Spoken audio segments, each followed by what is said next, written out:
Welcome back to my channel. Today we are going to be talking about a very special immigration form called Form I-130, Petition for Alien Relatives. This form is special and important because you can use it for so many different things. For example, if you want to petition for your parents, for your spouse, your children, you can use this form to do so. After completing it with the supporting document, then you can send it to USCIS for review and approval. So in this video I will talk to you how you can complete this form correctly and accurately. So stay until the end because you don't want to miss anything. I will give you some tips and tricks on how to complete this form.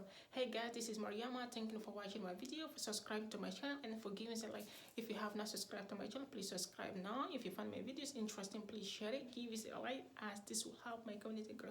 Now let's just talk about how you can complete this form.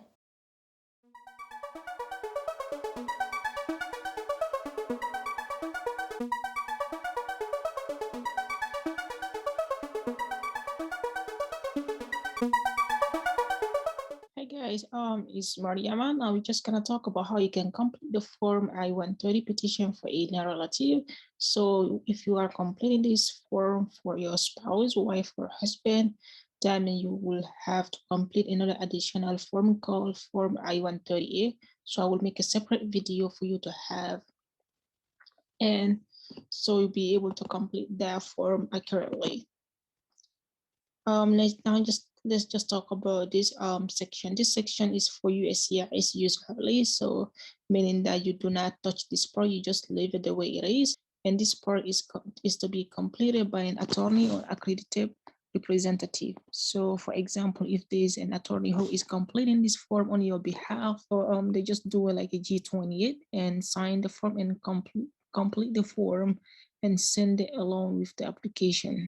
Now we just gotta tackle part number one. Part number one basically is about your relationship. You are the petitioner, the person who is filing, and the beneficiary is the person who is getting the benefit.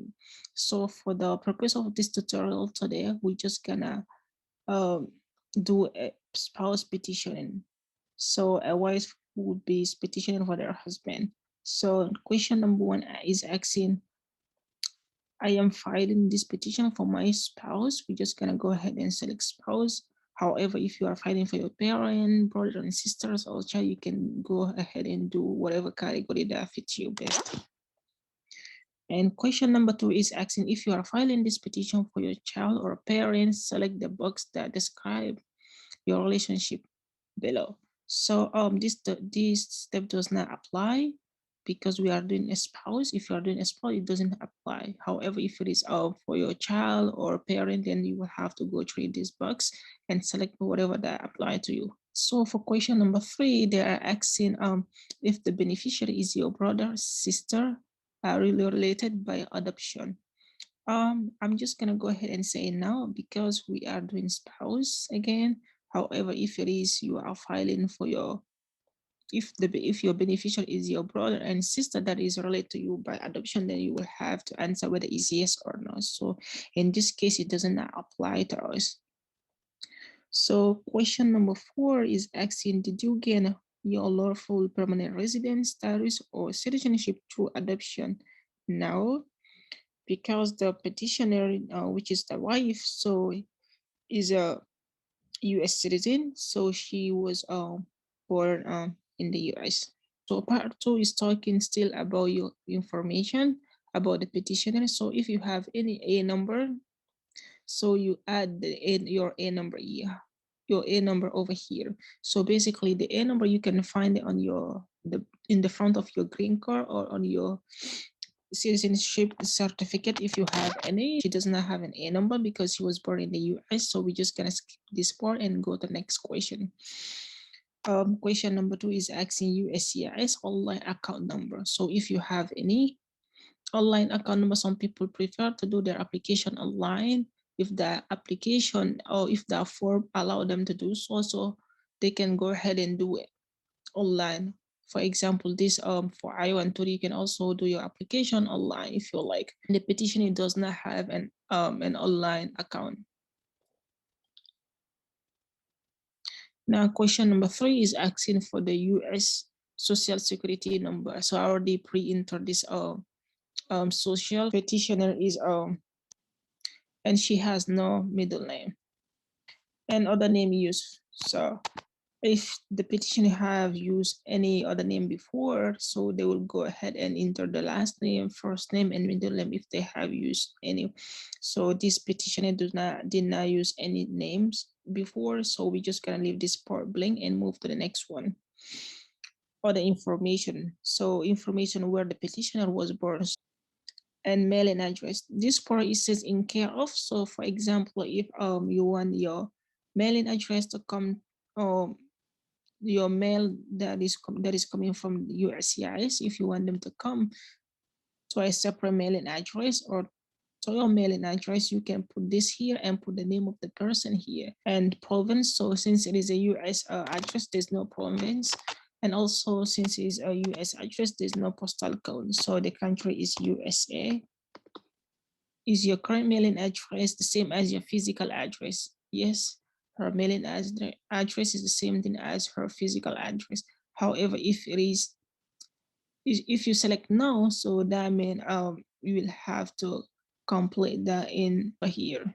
This part is also asking to provide your physical address past 5 years, whether you live inside or outside of the US. Provide your current address if it is different from your mailing address in item number 10A to 10I right here. So if it is different, then you should provide that mail address. If it is not different, you just need to leave the way it is. So this has been 5 or more days. Now we're just gonna move to marital information. So how many times have you been married? She has been married only once. 17 is asking current marital status. She's married. Question number 18 is asking date of marriage and where she was married.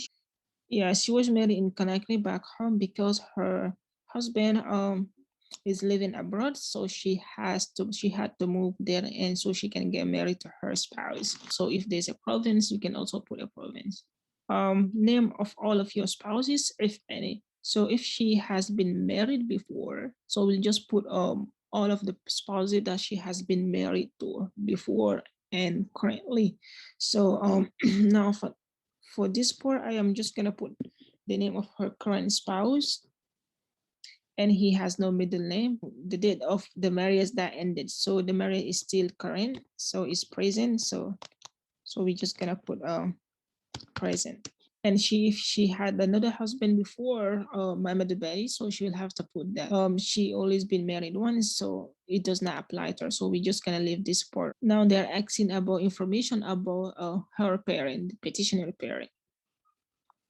Now we're just gonna go to the next one. Her father was born in Guinea as well.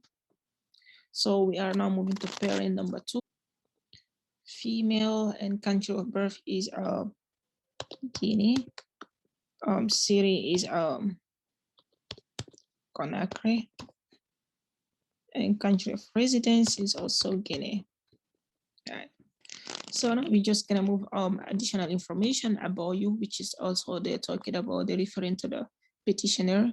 So I am a citizen, she's a citizen, so we just go ahead and select one. However, if you are a permanent resident, meaning that you have a green card, you just go ahead and select this one. If you are a US citizen, complete item number 37. So since she's a US citizen, they are asking if they're asking to complete this part. So right here, first one is asking if she was a US citizen by birth, born in the US, not by naturalization or through parent. So born in the US. They say, have you obtained a certificate of naturalization or certificate of citizenship? So now, if it is yes, if it does apply to, if it is yes, then you will have to say yes. So let's say, for example, if you are a US citizen, but you got it from naturalization, then you will have to go, you need to say yes, and then put those number, you put your certificate number and where you got it from, and also the date that you receive your certificate. So information about the petitioner still. So they say if you are a lawful permanent resident, complete item 48 to 41B. So since she does not, she's a US citizen, this does not apply to her, but we're gonna skip it. However, I just wanna go ahead and explain. You have a green card, so you can just put the class of your admission. So only on the front of your green card, you should see the class of your admission there, and then put the date of your admission, and then the place you will receive your green card. If you receive your green card in New York, you put the city or town, and then you put the state here.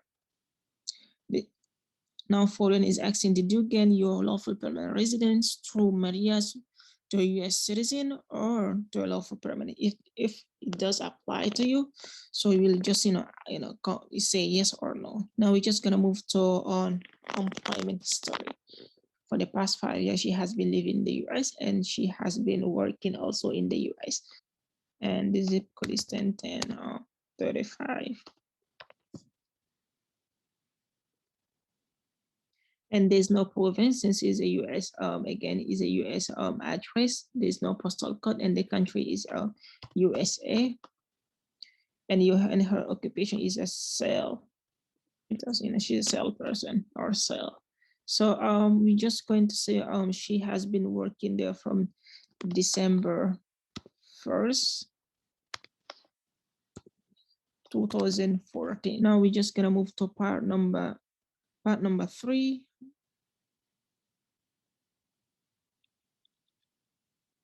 Yeah, so she's this is for employment number 2, but it doesn't apply to her, so we're just going to be moving to part number 3. Number 3 is asking about her ethnicity. So is she Hispanic or Latino? No, she's not Hispanic or Latino. And then now we have to select her race. Is Black or African? You have to select whatever fit best for you. And then her fit is let's just say is 5'5".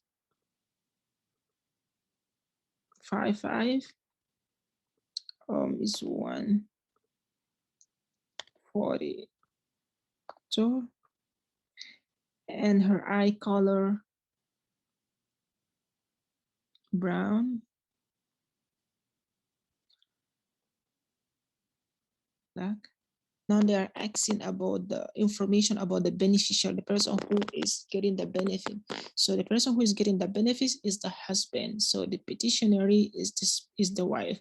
So right now they are asking about this, if he has any alien number or an A number. So since he never been in the US, so he has no alien number, so he doesn't have one. Excuse me. And also since he never been in the US, he has no USCIS account. However, for the alien number, let's say if you are petitioning for your spouse or any relative who are already living in the US, so they might probably have an alien number and A number. So if they do have one, then you will have to enter that alien number here. And also if they do have a USCIS online account, then you have to enter their account here. So this does not apply to me. Also, he has no social security number, so it does also not apply to him because he never been in the US. So the name of the full name of the beneficiaries, his name is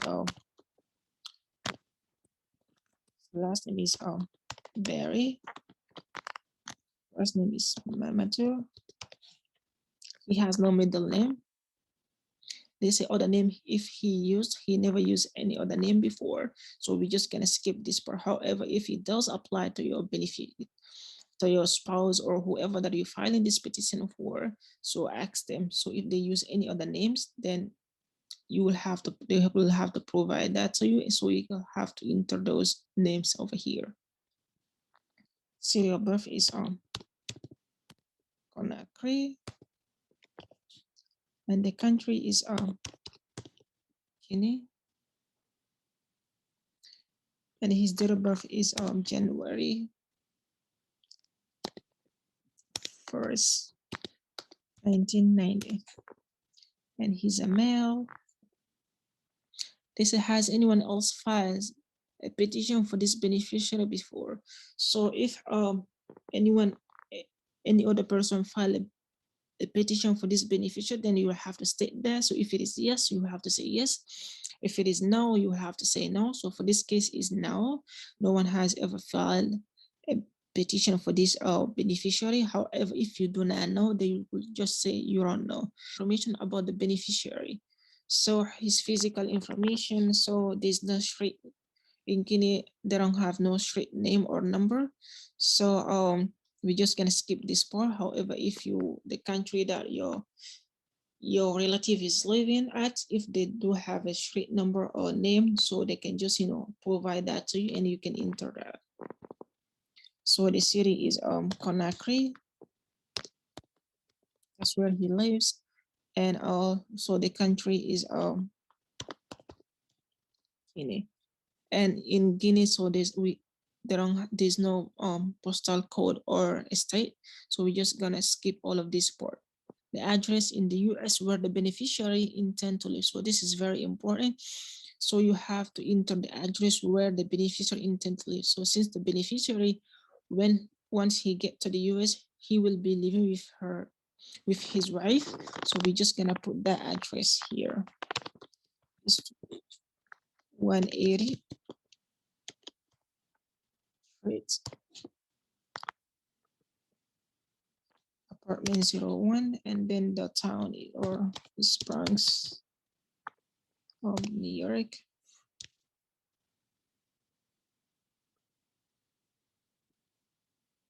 The zip code is 10477, and they say provide the beneficial address outside of the US if different from item 11A to 11H. So if it is different than this one, then we'll provide. If it is the same, then you just put the same. So it will be the same thing.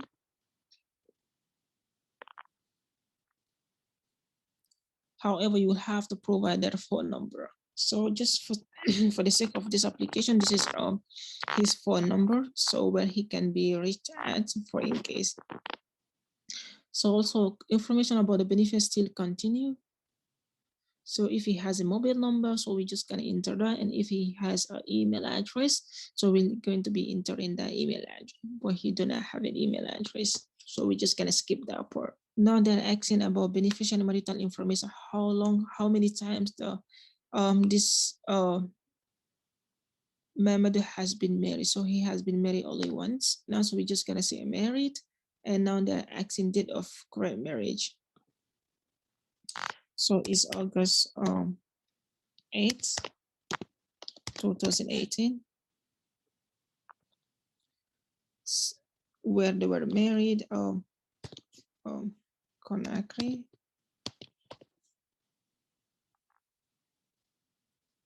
They say to list all name of the beneficiary spouses. So we're just gonna start with his current spouse.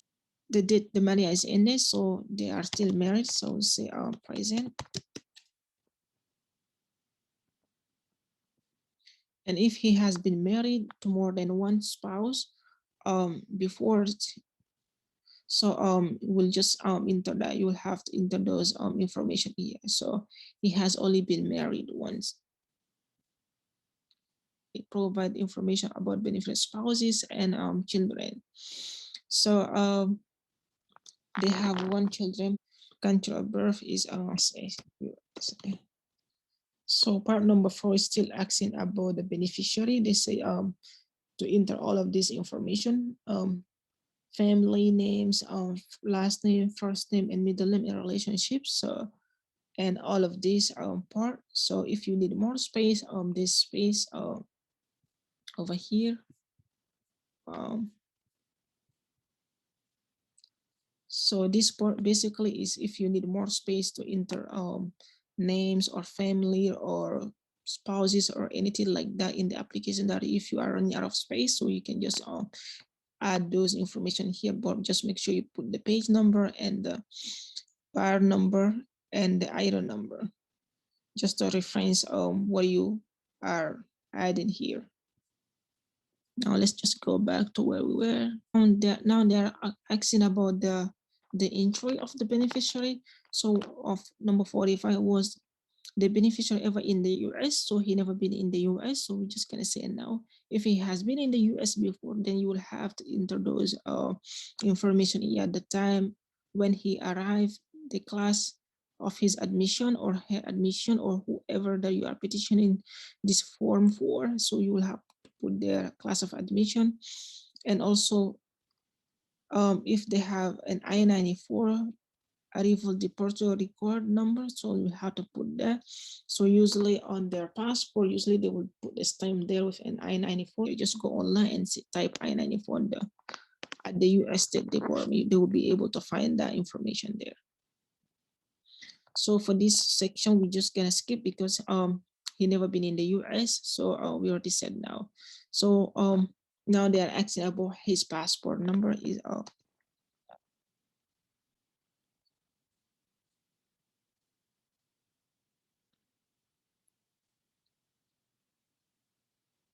so they are asking 48 is asking travel document number. So he has no travel document because we already put the passport. 49 is asking the country that issued the passport or travel document. So is Guinea. The date that will expire. So now this part is asking beneficiary unemployment information. So this beneficiary, he is not employed, he's not working currently. So we're just gonna type on unemployed and move to the next section. Now they're asking about additional information about the beneficiary. Was the beneficiary ever in immigration proceeding? No, since he never been in the US is now. However, if you are filing this form for someone who is in the US, who has been in immigration proceeding, you have to say yes and then state whether it's in the removal, and also you'll have to provide the city or town and the state and the dates. So this part does not apply to him, so we're just gonna move to the next section. If the beneficiary native written language does not use Roman letters, type or print his or her name and foreign address in their native writing language. So this does not apply, so we're just gonna leave the way it is, or we could just say doesn't apply, not applicable. If you are filing for your spouse, provide the last address at which you physically live together. If you never live together, type or print never live together in I-130. So for this application, so they never live together since the spouse, the wife is living in the US and the husband is living in Guinea. So they never live together. So we're just gonna write never live together. Now we're just gonna move on. The beneficiary is in the US and will apply for adjustment of status to that of a lawful permanent resident at the US citizenship and immigration services. So since he's not living in the US, so we're still gonna skip this part and go to the next one. The beneficiary will not apply for an adjustment of status in the US. He will she apply for an immigrant visa abroad at the US or embassy or US consulate. So yes, this applies to him since he's not living in the US, so he's living abroad. However, if your beneficiary is living in the US, so they will have to enter the name of the embassy, the name of the USCIS, where right here, where they will be applying for their adjustment of status. Number 5 is asking, have you ever previously filed a petition for this beneficiary before or any other alien? So if you have filed for someone before, then you said yes. If not, then you say no. So she never filed anything for anyone before. And if you answer yes, you have to provide their first name, their last name, their middle names, their city and state, and the date that you filed, and the result, whether it was approved or denied or withdrawn. So if you are also submitting a separate petition for other relative, provide the names of and your relationship to each relative. So it does not apply to this applicant today. So we're just gonna skip this part. However, if you have doing a separate application, then you will also application or petition, then you will have to provide their name here. Let's say, for example, you are applying for your wife and then your children, you will have to put the name of your children here. So right here, they are asking about the petitioner contact information. We're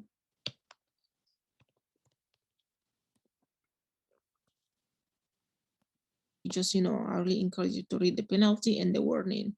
So we're just gonna move to part 6. Petitioner statement, contact information, declaration, and signature. If you can read it, you're gonna click here. This part is basically for the person who have interpret the form for you. So they will have to enter their name, their first name, their last name. And if it is a business organization, they will also have to interpret it. They will also have to include that. And they should state that they are fluent in English and whatever language that they interpreted the form. So, and this is also for the interpreted mailing address. They will have to complete all of these things and interpreted contact information, their email, their phone number. So this section is for the person that helped you prepare your form. If someone helped you prepare the form on your behalf, so they will have to enter their name here, the first name, their last name, their organization or business. And this also continue for the preparer contact information here. So and then they will have to state whether they're an attorney or no. So if they're an attorney, they will just state here, I am an attorney or accredited. So if they are not, they just leave a blank. And they will have to sign here and dates. And this part, like I was saying before, if you need any additional information and if you are running out of space, you can just come here and then enter all of these information. And make sure you just put the page number, then part number and ID number to reference whatever you are adding here. That'll be all for today. I hope you find this tutorial helpful. And if you would like to see more video about complaint in immigration application, please don't forget to subscribe to my channel and also to share it and give it a like. Thank you. I wish you the best.